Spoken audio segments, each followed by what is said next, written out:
You sure? Okay. Assalamu alaikum wa rahmatullahi wa barakatuh. أعوذ بالله من الشيطان الرجيم.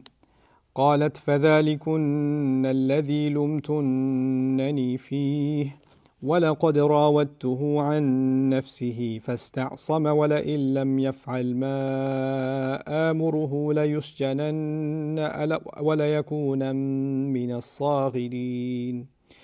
رب اشرح لي صدري ويسر لي أمري واحلل عقدة من لساني يفقه قولي فالحمد لله والصلاة والسلام على رسول الله وعلى آله وصحبه أجمعين.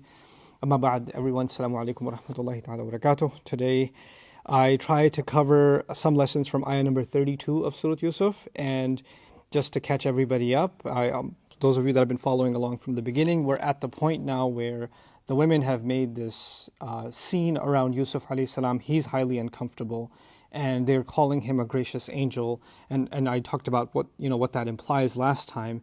And it is at this point that the wife of the minister, whose name has not been mentioned in the Quran, gets emboldened. What I tried to show you is that she was trying to get something on them, and now she does. She's proven her point to them, because basically it's almost as if she's trying to say, well, you blame me for having seduced him or tried to seduce him, and I live with him, and you couldn't handle 10 minutes with the guy. And look at how crazy all you women are going, right? So she's now made her point that she's actually, if you think I'm the one to blame, you're the one. I'm in a twisted way, I'm in a morally higher position than you all are now, right? So she's got this sense of superiority now, which means now she can speak her mind freely. And this ayah is actually about that, speaking her mind freely. As if now that, I have something, you had dirt on me, now I have dirt on you, which means we have a gentleman's agreement, or in this case a lady's agreement, and therefore we can speak freely now. We don't have to hide behind pretense, we don't have to say things that we think may be used against us outside. Now everybody can speak without a filter, right? So she's now going to speak unfiltered what she thinks and what's, what she feels and what she wants. So she says, فَذَلِكُنَّ الَّذِي لُمْتُنَّنِي فِيهِ. This is where we begin. So she said, that is, and kunna here, dhalikunna, for those of you that are Arabic students and want to know, typically the Arabic word for that is dhalika, dhalika. But the kaf in dhalika, the ka part, is actually a pronoun, meaning if I'm pointing at this wall and I want one man's attention, the Arabic pronoun, the attached pronoun for one male is ka. So if I say that and I say dhalika, that ka refers to me trying to get one man's attention to look at that. So generally speaking, that's ka. If I was talking to one woman and I pointed at this wall, I can say dhaliki, because the ki would refer to a female whose attention I'm getting while I point at this wall. Okay. If you have, Allah Azza wa Jalla saying, for example, tilka is that for the feminine. So if you point at a tree, tilka shajara. But if he's talking to Adam and Eve, our parents, Adam and Hawa salamun alayhima, and he's telling you about that tree. Yeah, he says tilkuma ash-shajara, tilkuma. So the til part is pointing at the tree. The kuma part is saying, both of you pay attention, that's the tree I'm talking about. Okay, so it's a two-part word. Now, dhalikunna is the word that's used here. The dhali part, really, the dha really is the pointer. The lam is lil bu'd, for distance. And then the kaf, or the kunna part, literally means you women.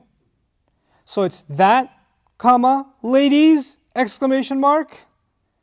That, ladies, is what I'm, for example, if somebody's on stage and you say, that, ladies and gentlemen, was the president of the university, or something like that, right?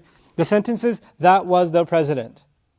But you stop that and you address the audience to whom you were saying that to, you throw them in and then you go on. That's kind of embedded in Arabic language. So you have here, dhalikunna as a standard thing, that, ladies.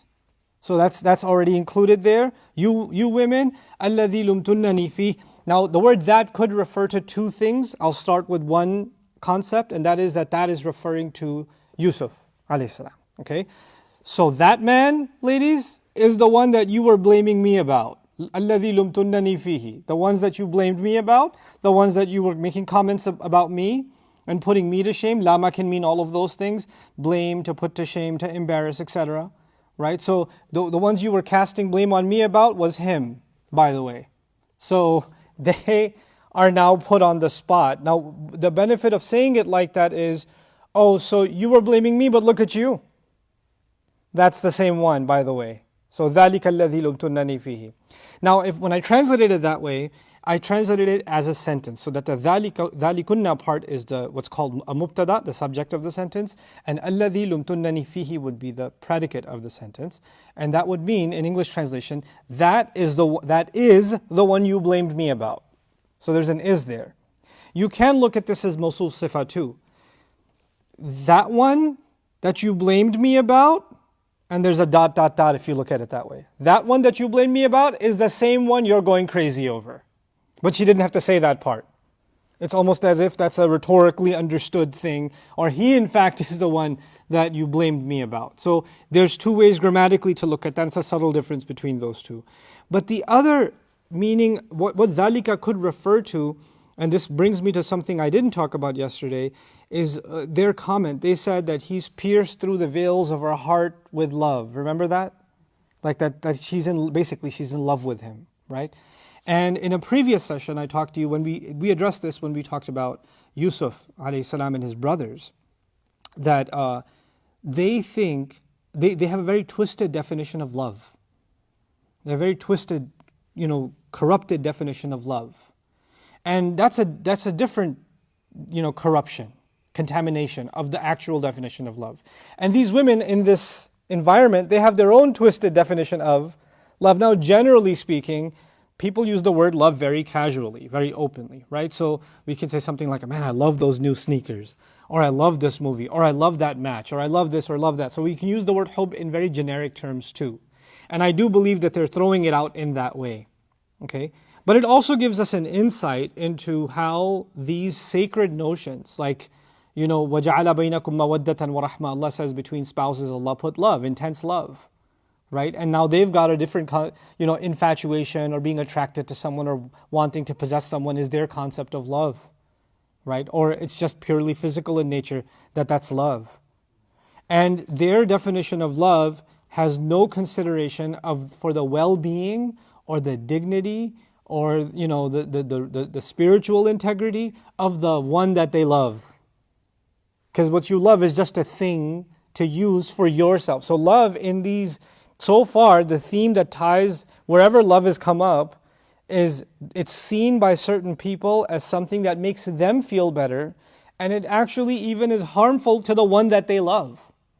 So Yusuf's brothers, they love apparently their dad, and they want his love, but that love is making them do twisted things. And it has nothing to do with something better for their dad. It's really about them feeling better about themselves. The same way with her, even if you do consider this some twisted form of love, genuine love makes you want to be good to the one that you are loving. If I love my child, I want the best for them. If I love my parents, I want the best for them. If I love my spouse, I want to honor my spouse. I want to protect my spouse. I want to take care of my spouse. I want to be loving to my spouse. All of those things, because part of my love isn't just what makes me feel good. Actually, if you genuinely love someone, you feel good when they feel good. You feel good when they're happy. That's what makes you happy. But that's not the kind of love they're talking about, right? So they have their own, and why am I going into this tangent discussion about love? Because the dhalika could, in a sense, refer to that twisted love that they refer to. That love that you blame me about, well, what is this that I see among you? Y'all fall in love with him too, didn't you?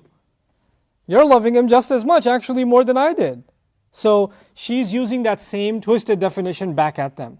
So it could be that the word that refers to Yusuf. He's the one that you blame me about.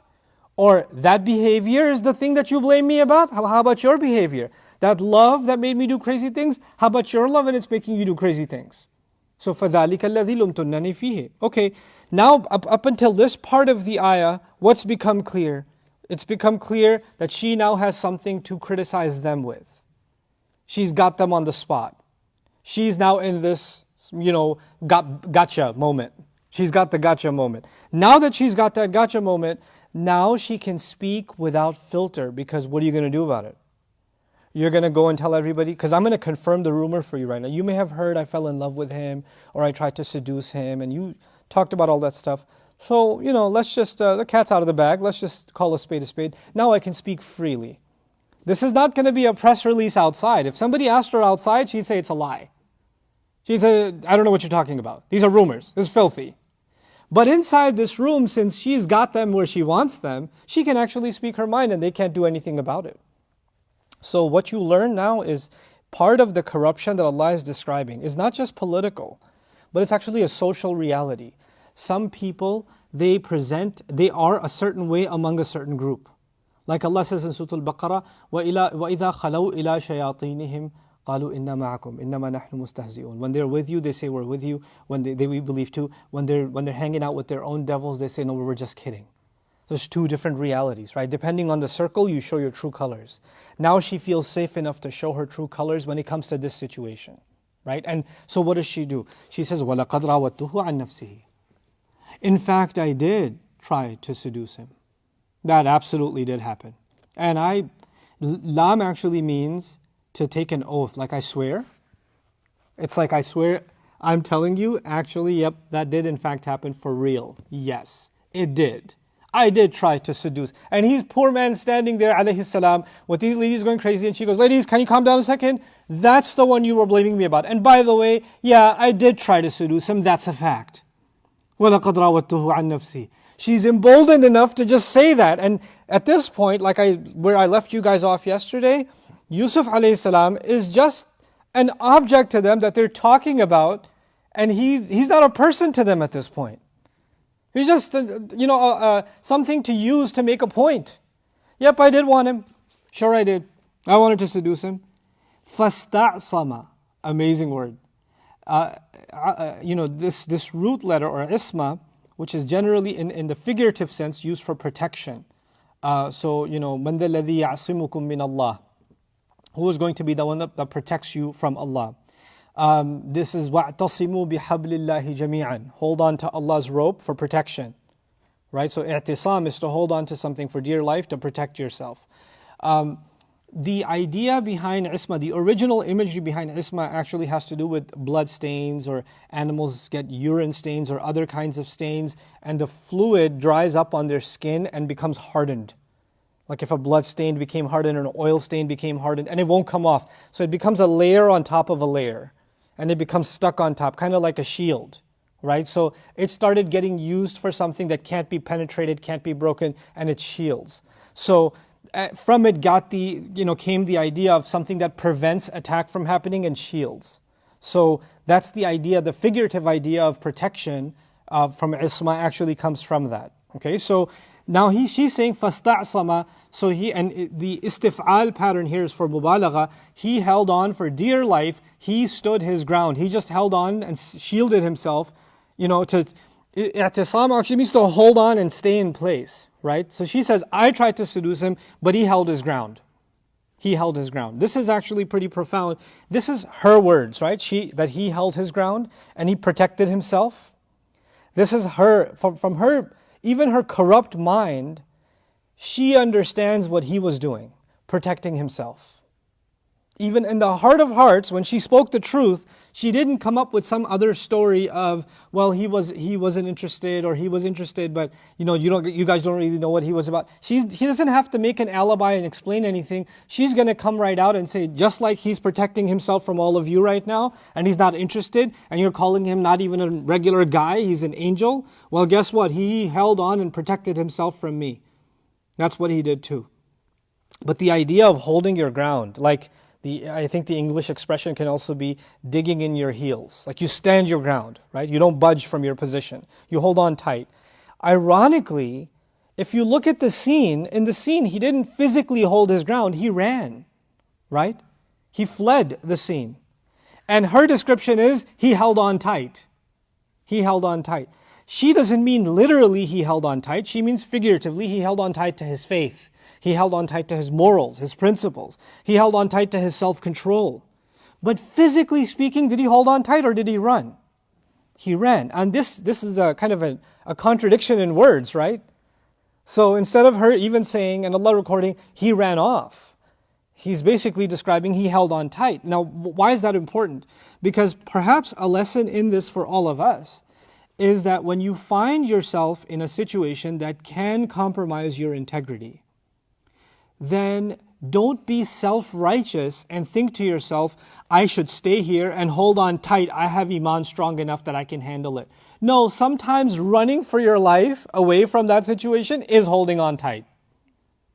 So you would think that you're doing the brave thing by staying in the fitna situation. No, you're doing the brave thing by running. That's holding your ground. So what looks to the world like fleeing is being described as holding your ground. And that's actually one of the ways in which the Quran, through the words of people, they don't even realize it, like this foreshadowing, right?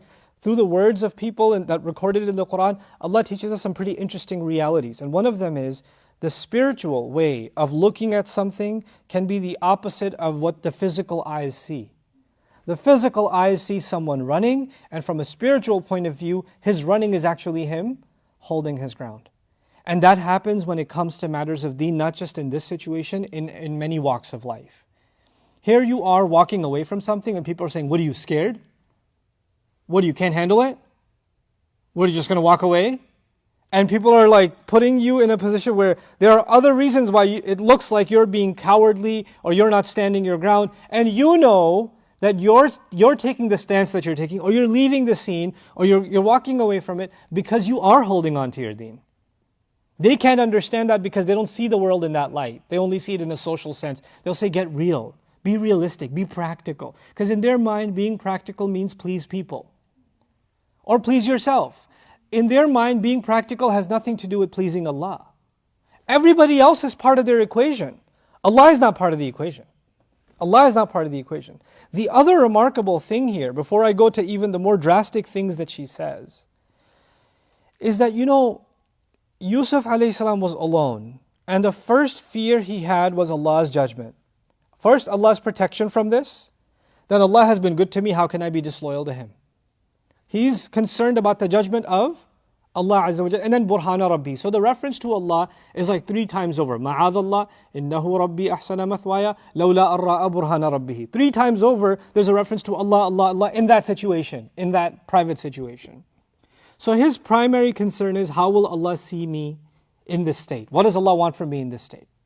That's the Yusuf point of view. The minister's wife, when nobody else was there, all she could worry about was her desire. That's all that she saw. Those words didn't matter, the plea didn't matter, Yusuf's dignity, nothing else mattered. She was her own God at that point. All she worshipped was her own desire. She's only going to submit to that. When the minister's wife when the husband caught her at the door, now there's still not fear of Allah, now it's fear of who? Fear of people. Fear of the husband's judgment, fear of reputation. If there is fear, it's fear of everything else except who? Except Allah. Now, out of fear, to get over that anxiety and that fear of people, she sets up this entire scene. Now she's incriminated those people. Now those women that could have destroyed her marriage or destroyed his political career, all of them have been silenced. So now the fear of people is gone again. Yeah? So what I'm trying to say is, when she was inside that room, there was no fear of people. If anything, there should have been fear of Allah, but that wasn't there. When she got caught outside, there was now fear of people. But now that she's put those people in a corner, again there is no fear of people. The fear of people is gone. Well, if the fear of people is gone, you should still have fear of who? You should still have fear of Allah. But notice, now that the fear of people is gone, she says about him, he protected himself even though nobody was watching. I tried to seduce him and he held his ground in this state, and even before, he's the same. He just tries to protect himself. In other words, he doesn't care about what people think. He doesn't even care about what his owners think, what his employers think, what the authorities, he doesn't care. He just only cares about whether he's protecting himself by not violating Allah's command. That's it. That's all he cares about. That's all he's concerned with. But I'm not like that. Now I don't have fear of people anymore. She no longer has fear of people. She can speak her mind. So what is she going to say? Look at her. لَإِن لَمْ يَفْعَلْ مَا آمُرُهُ. And if he doesn't do whatever I tell him to, if he doesn't do whatever I tell him to, لَيُسْجَنَنَّ. He will I swear to it, and I'm telling you, he will be thrown in jail for sure. And absolutely he's going to join the ranks of those that are humiliated. He's going to be among the humiliated. those that are made insignificant. These two things are going to happen if he doesn't do whatever I tell him to do. Who's the ultimate authority now again? She is. There is no one above her. And if you don't obey her, then there's adhabun alim. Then there's punishment. You know, the idea that there's someone worthy of obedience, and if you don't do what I say, there shall be punishment. What does that sound like? What does that sound like? That sounds like someone taking a position where they want to have someone submit to them, isn't it? And the only one worthy for us to submit to is Allah Azza wa Jal. You see, أَرَأَيْتَ مَنِ اتَّخَذَ إِلَهَهُ هَوَاهُ. Have you seen someone who takes their desires and turns them into their God? Her need is to actually, in the sense of obedience, at this point it seems, her need is to be worshipped. Her fear of people is gone. And there's the gathering of women right there. And she has no shame commanding what she commands. You would think she would have some shame asking for what she's asking for. She doesn't care. They're all listening. Yusuf alayhi salam is right there. And by the way, she's not addressing him. She doesn't turn to him and say, if you don't do what I say, I will throw you in jail and I will make you humiliated. No, she's objectifying him and talking to them and saying, and if he doesn't do whatever I want him to, whatever I tell him to, he's going to get thrown in jail and he'll be from those humiliated. The first thing to note, before we dive into the language of this ayah, the remarkable thing is the defiance, man. The defiance. Was a couple of ayat ago, the husband said to her, فَاسْتَغْفِرِي لِذَنْبِكِ, even though it was superficial, seek forgiveness for your sin. And this looks like she's sorry for what happened before? No. This looks like she just wanted to prove her point to some women? No. She's still burnt about the rejection that Yusuf alayhi salam delivered to her. She's still in her head. You're going to walk, you think you get to reject me? You think because you turn me away, people are going to talk about me and I'm going to let that go? I'm going to make you pay. And I'll make you pay in the worst ways. And now I'm going to get a little bit grammatical with you and show you how bad her sense of vengeance and her sense to see him humiliated and sense to, if she wanted one thing from him now, she wants a lot more from him now. Before it was one thing, but now it's going to be way more. Now, so here's the grammatical part. Fa'ala, so if you say in fa'ala in Arabic, which means if he did. If he did. And then you say in yaf'al, if he does. Rhetorically, they're actually equivalent in Arabic. The only difference is when you use the past tense, then that refers to huduth, a singular event. So for example, in akala, as opposed to in ya'kul. Okay? In akala means if he ate, or if he eats, but it's referring to one meal. If he ate that one time. In ya'kul actually means if he eats, meaning lunch, breakfast, dinner, today, tomorrow, day after, continuous action. So al-mudari' yadullu ala al-istimrar, the present tense alludes to continuity, while the past tense alludes to something like a singular event. I'll give you an example of that in the Quran, even without the without the conditional. You find Yusuf alayhi salam, actually this is a good example. Yusuf alayhi salam saw the dream, right? And he saw the dream that 11 stars, the sun and the moon. You remember from the beginning? He said, Ra'aytu, he used the past tense, I saw. Ibrahim alayhi salam sees the dream that he's slaughtering his son. You remember? That dream, Allah says, when He describes this dream to His son, Inni ara fil manami, anni ara fil manami. Ara. I see. He doesn't say I saw, he says, I see. So Yusuf alayhi salam sees a dream, but he says, I saw. And Ibrahim alayhi salam sees a dream, but he says, I see. Now why is that? Well, because he sees it continuously. He didn't see it one time, he kept seeing it. So the continuity of it is captured inside the present tense.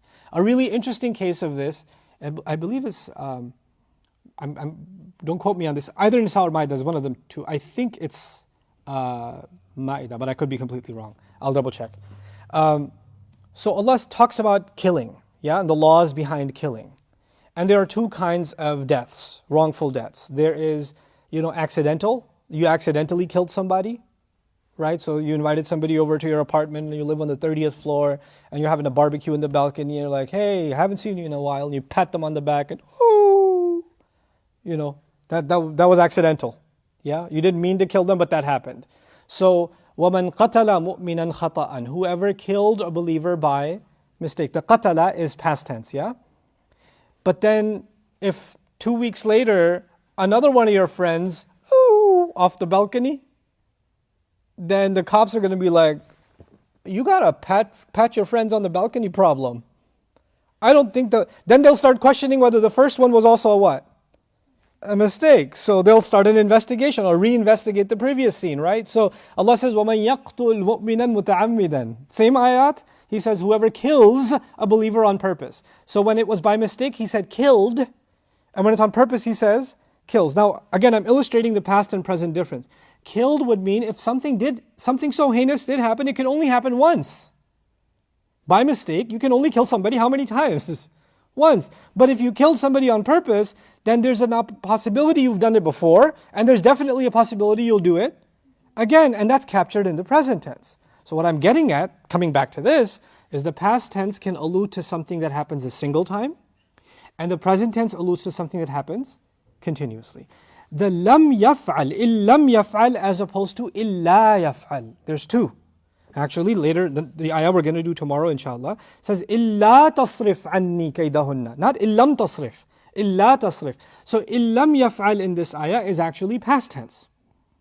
So the language is pretty crafty in that sense. Why? Because she's saying, if he doesn't do the one thing, even if I ask him any one thing to do, now, the other subtlety, so that she's talking about one act, whatever act it may be. We're not going to spell that out. You can imagine it's that original act, but she's going beyond that, as you will see. You see that now for Arabic students, there's a concept in Arabic called al-a'id. So what we say is ma'amuruhu bihi. Ma'amuruhu bihi. And I'll get a little bit technical, but inshallah it'll make sense at the end. So when you say amara in Arabic to command, then there are two objects of the verb. Who do you command and what do you command them to do? Okay, so two objects of the verb, two details are added to that action. So if I say, I commanded you, or I instructed you, then you have to say, I instructed you to read. So now there are two objects. One object is you, and the other object is the reading, which comes after a ta, or two in English. In Arabic, it comes after a ba. So, amartuka, if I say to my son, amartuka bis salati, I instructed you to pray. Whatever I instructed you to comes after a ba. Okay? Now some scholars here said the amuruhu, the hu in amuruhu, the dhamir, is actually there because you don't sometimes need the ba. You can do it without the ba. So the translation then would be, if he doesn't do, even if it's referring to one act, if he wouldn't do whatever I command him, whatever I command, no him. The word him isn't there. Whatever I command. If he doesn't do whatever I command, that's their interpretation. Now, I would argue, and I discussed this with Shaykh Sahib from a Nahwi point of view, that there should be a bihi here expected. وَإِلَّمْ يَفْعَلْ مَا آمُرُهُ بِهِ مَا آمُرُهُ بِهِ. So the bihi would be whatever I command him to do. The to do part would be bihi. That's called a a'id because the word ma in ma amuru and the he in bihi are referring to the same thing. Okay? So ma, in Arabic you say ma qultuhu, what I said. But there's a ha in addition. So sometimes when Arabs learn English, they say what I said it. Right? Why do they add the it? Because in Arabic the a'id is normal. So they bring the a'id in English and they say what I said it. What I think it. So that's because that's a norm in Arabic. Now, when that additional pronoun is mentioned, and sometimes it is not mentioned, it does make a subtle difference. And this is something I learned from Ma'ani and Nahu in Dr. Fadl Salih Hassami Rai's book. I think it's a remarkable observation about the a'id. If it is mentioned, if bihi here is mentioned, then it restricts the meaning to whatever one thing that she's commanding him to do. But if you want to open the scope of the act to whatever commands, it's not going to be one command, it's going to be a plethora of commands, and it can be related to her, related to one of these women, related to anything else. She wants to now, oh, you thought that this was bad that I asked you to do this one thing? Wait till I tell you to do what I tell you to do now. She's going to open it up and make it so much worse for him. And how much worse, even beyond words, is because the bihi isn't even there. The bihi isn't even there. So it's as if the scope of it has been opened up, as if she's saying, and if he doesn't do whatever I tell him to do, And then the amuru is in the present tense. And I just gave you a little bit of a spiel about past tense is a singular event and present tense is a continuous thing. If she was only referring to the time where she said hayta lak in the bedroom, then she would say whatever I told him. Whatever I told him. Because the instruction still stands. She's saying if he doesn't do whatever I command him, not commanded, whatever I command him to do. And what that means is that she's going to come up with new commands, new instructions, and she's going to make his life a living hell continuously. She plans on using him and humiliating him over and over and over again because she's got this vendetta. How dare he put me down? I'll show him what happens when you put me down. Oh, you wanted to preserve your dignity, huh? You wanted to hold on and do isti'sam, fasta'sama. He held on so tight and protected himself. Okay, we'll see about your protection. Now we're learning something else. Allah says in the Quran, isbiru wa sabiru wa rabitu. Have sabr and compete in sabr. Compete against who? If you are persevering to do the right, the evil side will persevere to do the wrong. If they see you take one more step towards the right, they'll take 3 more steps towards the wrong and show you how much more committed to wrong they are. She didn't stop at one wrong. She's like, oh, you want to bring it? Let's bring it. She's rolled up her sleeves and she's like, I don't have fear of people anymore, so I can show my true colors. You just messed with the wrong woman. I'll give you a video game reference. Some of you can like astaghfirullah al-azim. Those of you who don't like video game references, you can completely just put it on mute and do dhikr while I explain this to you. When you have bosses in a video game, sometimes it looks like a regular boss, but as soon as you destroy him, kill him, he transforms into this monster. And you're like, where did that come from? He's like 5 times the size, his health bar is way bigger, and you're like, And that's exactly what this is. I know, that sounds crazy, but it's not that crazy. There are some people, you would think that they do something wrong, and they got caught in the act, and they would stop. No. That's just, you just got me started. I'm just getting started. Now they're going to show the real colors. And this entire scheme, part of it was to put them down, but a huge part of it seems, because the words she used for them are so little, that's what you blame me for. I'm done with y'all. But now my attention turned to my real target. Because as much as I blame you, who does she blame more? Him. I did it. I did try to seduce him. He did hold himself back. He did secure himself. Ista'sa, some mufassirun say in the tafsir of ista'sama. He tried his best to keep disobeying me. It's part of the implication of ista'sama. Whoa. He defied me. If he doesn't do whatever, and yaf'al also, I didn't even pay attention to yaf'al. Amila in Arabic is to do. Fa'ala is to do. But amila is to do something with thought. Amila is to do something ta'ammudan. But fi'l is something you don't even think about it, you do it. Like I'm breathing right now is a fi'l. She used the word yaf'al as if you better not even think about it and do what I tell you to do. I need absolute submission, and you don't question and you don't analyze and you don't stop and you don't hesitate. You better just do whatever I want. And if he doesn't do whatever I want him to, now we get to this next part. La yusjananna. Lam is for I swear. On my life. He is absolutely going to jail. Yes, yusjananna. There's a noon thaqila at the end. That noon shadda at the end. See, you say la yusjanu. That's the normal. La yusjanu. Actually, yusjanu on itself is normal. He will be thrown in jail. He will be jailed. Then you say la yusjanu. I swear to it, he'll be jailed. Then you say la yusjanan. I swear to it, he'll be jailed. I know the mics are getting a mess. And then there'll be la yusjananna. I swear to it, he will be jailed. There's 2 noons. And she's gone nuts. She's made up her mind. Those are the only 2 options for him now. And she's sworn by it. She is swearing by he's going to do this or he will be thrown in jail. And then she says, وَلَا يَكُونَ مِنَ الصَّاغِرِينَ. He'll be thrown in jail. And he will, I swear to it, again, the lam for qasam, the jawab al-qasam, he will absolutely be from those humiliated. He will join the ranks of the humiliated. Now, here, interestingly, the la yakunan is not la yakunanna, just like la yusjananna. So the first one was 2 noons, making it double the emphasis, noon thaqila. It's called noon thaqila, noon khafifa. So here, the expected verb, if you keep the continuity, would be la yusjananna wa la yakunanna min as-saghirin. Yeah? But there's a degree of emphasis lowered. So the first one was high intensity. The second one is intensity, but not as high. And if you want to count the degrees of intensity, the first one had 3 degrees of intensity, and the second word, he will be from the humiliated, has 2 degrees of intensity. Where did I count the 3? The lam and the 2 noons on la yusjananna. And here, the lam and only 1 noon, la yakunan. Yeah, so only 2 degrees of intensity. So her intensity has dropped a little when she gets to the point where she says, and he will be from the humiliated. Now this is the kind of thing that if you're reading an English translation, you wouldn't know that her tone has dropped a little. That the level of rage has dropped a little when she's saying this part. Now the question becomes, why did she drop that tone?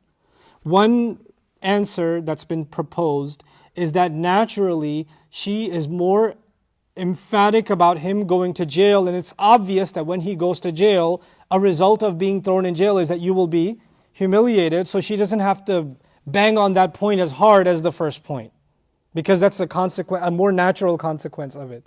But there may be something else here, and I'm more inclined towards this, not in rejection of the first view, but in addition to the first view. And that is that there are 2 things she sees that he will suffer from. 1, being thrown in jail. 2, being labeled someone humiliated. Yeah, 2 things. She's absolutely convinced that she has the power to throw him in jail, but she's not as confident about him being humiliated. She's hopeful about that one. She's sure, but not as sure. Kind of the intensity dropped a little bit because he's been in some pretty humiliating situations and he still stands dignified.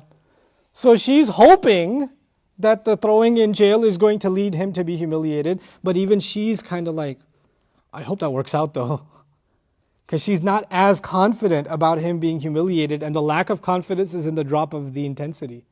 وَلَا يَكُونًا مِنَ الصَّاغِرِينَ. Now let's talk about the word صَاغِرِين. It comes from صَغِرَ. صَغُرَ يَصْغُرُ, that there's no ism fa'il, it's an ism sifa, صَغِيرًا. And صَغِرَ يَصْغَرُ, you get صَاغِر. صَاغِر means someone small in value. صَغِير actually means small. صَاغِر is someone small in value, someone small in worth, someone small as in, you made me feel so small, even in English. You made me feel this little. You know, what does that mean? You made me feel pathetic. You made me feel humiliated. Made me feel inferior, right?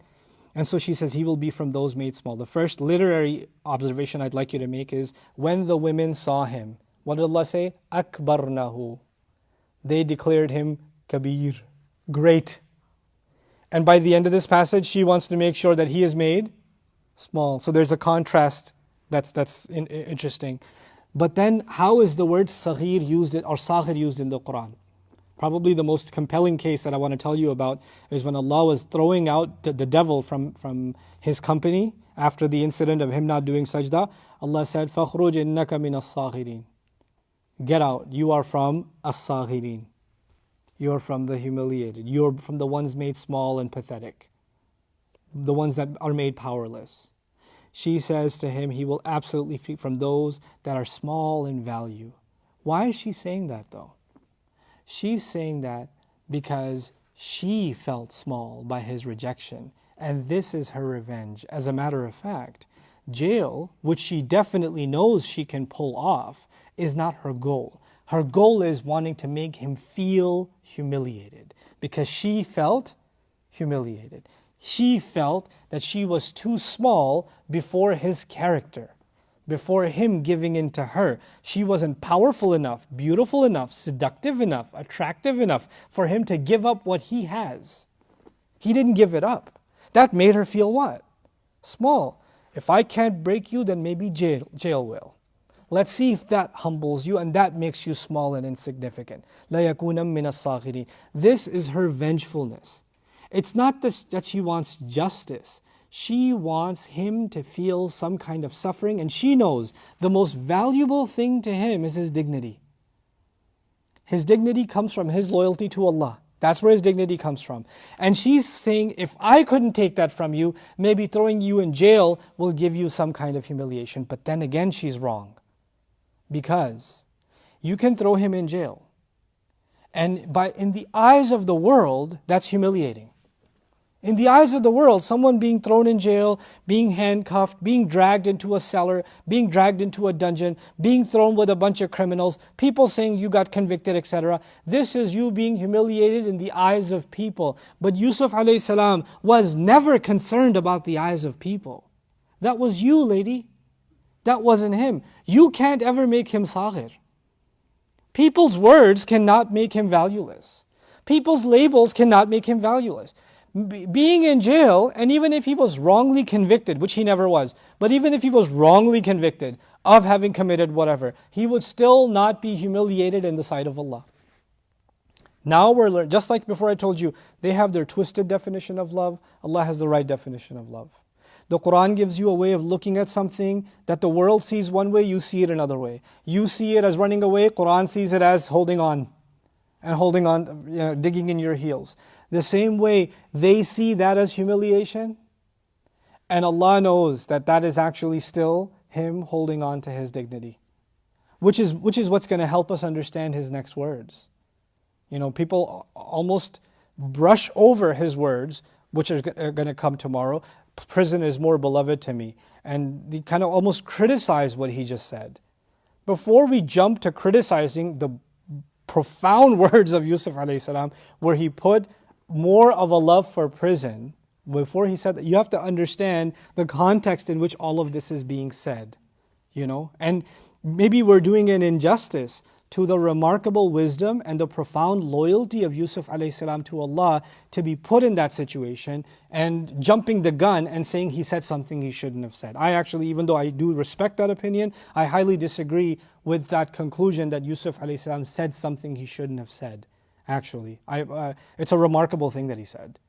Given the context, it's a profound thing that he said. And inshallah ta'ala we'll analyze what he said tomorrow. But as I leave you today, I want you to know that this is Allah Azza wa Jall's way of teaching us that there are people that may come in your life and mine, and I pray we don't become of them, whose obsession becomes to tear someone, to rip someone apart. Even though it will bring them no benefit. They just have this in them that they need to see someone shredded to pieces. If that person was destroyed or not destroyed, it will not increase or decrease their rizq in any way. But they feel the need.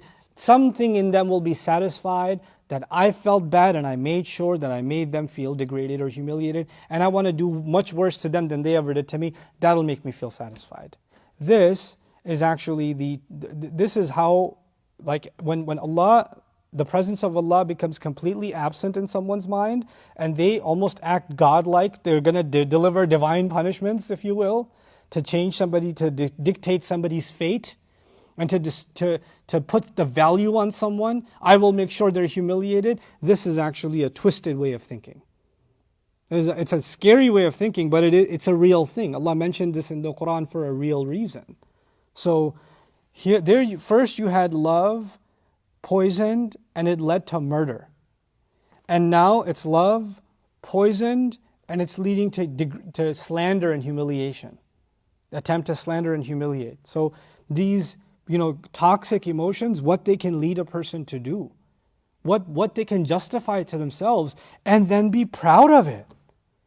And then to gather their friends and say, this is what I'm going to do. And to be so defiant about it, this is a pretty scary position to be in, And so may Allah Azza wa Jal protect us from that kind of vengeful nature. May Allah Azza wa Jal protect all of our dignities. And may Allah Azza wa Jal give us a correct understanding of the Quran and take its light and bring it into our lives. Barakallahu li wa lakum fil Quran al-Hakim wa nafa'ani wa iyyakum bil ayati wa dhikr al-Hakim. Wassalamu alaikum wa rahmatullahi ta'ala wa barakatuh.